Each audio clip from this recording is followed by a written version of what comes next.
How long does it typically take to be able to refinance a property? That's different depending on each bank. So each bank has their own seasoning requirements. One of my favorite things to say is he who has the gold makes the rules. So some banks don't have a seasoning period. You can refinance a property as soon as that deed is in your name. Others have like an 18-month seasoning period. A lot are at 6 months. So it really depends on what bank you're working with in that relationship. So I'm positive you guys can probably hear that. They're working on the road right outside of the building. It's a little bit distracting.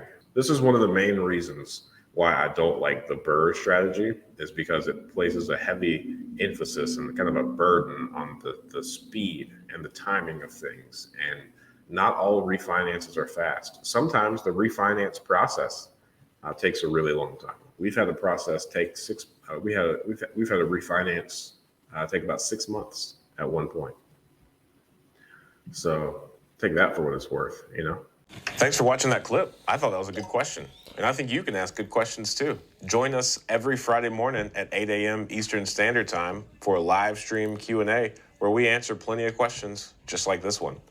In the meantime, consider subscribing to the channel if you want more of this content. And if you want to increase your deal flow, analyze properties better, and help me feed my family, click the link below for a free 7-day trial of PropStream.